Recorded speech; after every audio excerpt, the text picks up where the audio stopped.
வணக்கம், welcome to foods of India. நம்ம இன்னைக்கு கத்திரிக்காயை வச்சு ரொம்ப டேஸ்டியாக பொடியெல்லாம் வறுத்து போட்டு கத்திரிக்காய் பொரியல் ரெசிபி தான் செய்ய போகிறோம். அதுவும் செட்டிநாட்டு முறையில். இந்த கத்திரிக்காய் பொரியல் ரெடி பண்ணுறதுக்கு இன்றைக்கி நான் 1/2 கிலோ கத்திரிக்காய் எடுத்து வச்சுருக்கேன்.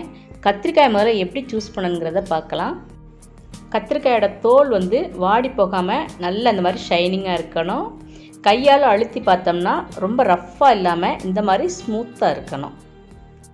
அதே மாதிரி இந்த கத்திரிக்காயோட காம்போடு ஒட்டியிருக்க அந்த ஸ்டார் பகுதி கத்திரிக்காயோட பாதி அளவுக்கு இருந்துச்சுன்னா கத்திரிக்காய் ரொம்ப பிஞ்சாக விதையெல்லாம் அதிகம் இல்லாமல் இருக்கும்.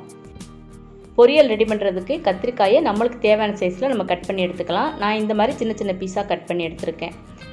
கத்திரிக்காய் நம்ம தண்ணியில் போட்டால் கருத்து போகாது. அது கூட கொஞ்சமாக நம்ம உப்பும் சேர்த்துட்டோம்னா கத்திரிக்காயை தண்ணியில் நறுக்கி போட்டு ரொம்ப நேரம் ஆனால் கூட அந்த கத்திரிக்காயோட கலர் மாறாமல் அப்படியே இருக்கும். கத்திரிக்காய் பொரியலுக்கு தேவையான பொடியை முதல்ல நம்ம வறுத்து எடுத்துக்கலாம். அதுக்கு இந்த மாதிரி ஒரு பேனில் 1 டேபிள் ஸ்பூன் கடலைப்பருப்பு எடுத்துக்கோங்க. அடுப்பை மீடியம் ஃப்ளேமில் வச்சு பருப்பு நல்லா இந்த மாதிரி கலர் மாறி வர்ற வரைக்கும் நம்ம வறுத்து எடுத்துக்கணும். கடலைப்பருப்பு இந்த மாதிரி கலர் மாற ஆரம்பிக்கும் போது இப்போ நம்ம அடுப்பு சிம்மில் வச்சிடணும். இப்போ இது கூட 2 டீஸ்பூன் பச்சரிசி சேர்த்துக்கணும். பேன் இப்போ நல்லா ஹீட்டாக இருக்கும். அந்த ஹீட்லேயே இந்த பச்சரிசி நல்லா பொரிய ஆரம்பிச்சிடும். இப்போ பச்சரிசி நல்லா இந்த மாதிரி பொரிஞ்சு வரும்போது இது கூட 1 டீஸ்பூன் அளவுக்கு ஜீரகம் சேர்த்துக்கணும். உங்களுக்கு சோம்போட வாசம் பிடிக்கும் அப்படின்னா நீங்கள் ஜீரகத்துக்கு பதிலாக சோம்பு சேர்த்து கூட வறுத்து எடுத்துக்கலாம். ஜீரகம் சேர்த்த உடனேயே நம்ம அடுப்பை ஆஃப் பண்ணிடலாம். அந்த பேனோட ஹீட்லேயே அந்த ஜீரகமும் நல்லா பொரிஞ்சு வந்துடும். விருப்பப்பட்டால் இது கூட நீங்கள் 2 மிளகாத்தலையும் சேர்த்து வறுத்து எடுத்துக்கலாம். நான் மிளகாத்தல் சேர்த்து அரைக்கிறதுக்கு போல் மிளகாத்தலை கிள்ளி தான் சேர்த்துக்க போகிறேன். நல்லா ஆறுனதுக்கு அப்புறம் இதை ஒரு மிக்ஸி ஜாரில் போட்டு ரொம்பவும் நைஸாகவும் இல்லாமல் ரொம்பவும் பொறுன்னு இல்லாமல் ரெண்டுக்கும் நடுவில் இருக்க மாதிரி இந்த மாதிரி அரைச்சி எடுத்துக்கணும். இப்போ அதே பேனில் 3 டீஸ்பூன் அளவுக்கு எண்ணெய் சேர்த்துக்கலாம். எண்ணெய் நல்லா சூடானதுக்கப்புறம் 1/2 டீஸ்பூன் கடுகு, 1/2 டீஸ்பூன் உளுந்தம்பருப்பு சேர்த்துக்குங்க. கடுகு நல்லா இந்த மாதிரி பொரிஞ்சு வந்தோடனே காரத்துக்கு 3 மிளகாத்தில் இந்த மாதிரி கிள்ளி சேர்த்துக்கணும்.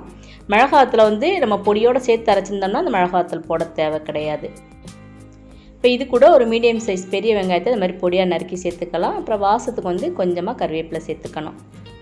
இப்போ வெங்காயம் கண்ணாடி பாதம் வரும்போது இப்போ நறுக்கி எடுத்து வச்சுருக்க இந்த கத்திரிக்காயை சேர்த்துக்கலாம். பாருங்கள், கத்திரிக்காயில் நம்ம இந்த உப்பு சேர்த்தனால கத்திரிக்காயோட கலர் கொஞ்சம் கூட மாறலை. இப்போ இது கூட 1/4 டீஸ்பூன் அளவுக்கு மஞ்சள் தூள் சேர்த்துட்டு இந்த பொரியலுக்கு தேவையான அளவு உப்பு சேர்த்துக்கணும். இப்போ அடுப்பை நம்ம மீடியம் ஃப்ளேமில் வச்சு கத்திரிக்காயை எண்ணெயில் நல்லா வதக்கி எடுத்துக்கலாம். கத்திரிக்காய் வேகிறதுக்கு ரொம்ப தண்ணிலாம் தேவைப்படாது. கொஞ்சமாக ஒரு கைப்பிடியோட கொஞ்சம் குறைச்சே நம்ம தண்ணி தெளித்து விட்டாவே போதும். கத்திரிக்காய் நல்லா வெந்து வந்துடும். இப்போ பாருங்கள், நான் இந்த அளவுக்கு தான் தண்ணி சேர்த்துருக்கேன். இப்போ இதை நல்லா இந்த மாதிரி கலந்து விட்டுக்கலாம். இப்போ அடுப்பை அதே மீடியம் ஃப்ளேமில் வச்சு ஒரு மூடி போட்டு மூடி 2லேருந்து 3 நிமிஷம் வரைக்கும் அந்த கத்திரிக்காயை வேக விட்டுக்கலாம். கத்திரிக்காய் நான் சின்ன சின்ன பீஸாக கட் பண்ணியிருக்கேன். அதுவும் பிஞ்சு கத்திரிக்காய்ங்கிறனால 2லேருந்து 3 நிமிஷம் கரெக்டாக இருக்கும். நீங்கள் அதே இதை கத்திரிக்காய் கொஞ்சம் பெரிய சைஸாக கட் பண்ணியிருந்தீங்கன்னா 4 நிமிஷம் வரைக்கும் நீங்கள் வேக வச்சு எடுத்துக்கணும். நடுவில் ஒரு தடவை மூடியை திறந்து அதை கிளறி விட்டுக்கணும். பாருங்கள், 3 நிமிஷத்துக்குள்ளே நம்மளோட கத்திரிக்காய் நல்லா வெந்து வந்துருச்சு. கையில் எடுத்து பார்த்தா உங்களுக்கு தெரியும். இல்லைனா கரண்டினால் இந்த மாதிரி அழுத்தி விட்டிங்கனாலும் கத்திரிக்காய் வெந்தது உங்களுக்கு தெரியும். இப்போ கத்திரிக்காய் நல்லா இந்த மாதிரி வெந்ததுக்கப்புறம் இப்போ அடுப்பை நம்ம சிம்மில் வச்சிடணும். இப்போ இது கூட நம்ம வறுத்து எடுத்து வச்சுருக்க பொடியை சேர்த்துக்கலாம். பொடி நம்மளுக்கு தேவையான அளவு சேர்த்துக்கலாம். நான் 2 டேபிள் ஸ்பூன் அளவுக்கு இப்போ சேர்த்துருக்கேன். மீதம் பொடி இருந்துச்சுன்னா நம்ம ஸ்டோர் பண்ணி வச்சிட்டோம்னா இதே மாதிரி கத்திரிக்காய் பொரியலுக்கு யூஸ் பண்ணிக்கலாம். அப்படி இல்லைன்னா அவரைக்காய் பொரியல், கொத்தவரங்காய் பொரியல், இது எல்லாத்துக்குமே அதை யூஸ் பண்ணிக்கலாம். ரொம்ப டேஸ்ட்டாக இருக்கும். கடைசியாக இது கூட தேங்காய் துருவல் சேர்த்துக்கலாம். தேங்காய் துருவல்லாம் நம்மளோட விருப்பம்தான், எவ்வளோ வேணாலும் சேர்த்துக்கலாம். இப்போ இது எல்லாத்தையும் சேர்த்து நல்லா இந்த மாதிரி கலந்து விட்டதுக்கப்புறம் அடுப்பை ஆஃப் பண்ணிடணும். அவ்வளோதான். இப்போ நம்மளோட டேஸ்டியான கத்திரிக்காய் பொரியல் ரெடி ஆயிடுச்சு. வழக்கமாக சாப்பிட்ற கத்திரிக்காய் பொரியல் இல்லாமல் இந்த மாதிரி பொடி சேர்த்த கத்திரிக்காய் பொரியல் ஒரு தடவை நீங்கள் சாப்பிட்டு பாருங்கள். ரொம்ப சூப்பராக இருக்கும். செட்டிநாட்டு முறையில் செஞ்ச இந்த கத்திரிக்காய் பொரியலை நீங்களும் இன்றைக்கே செஞ்சு பாருங்கள். எப்படி இருந்துச்சுன்னு கமெண்ட்ஸில் சொல்லுங்கள்.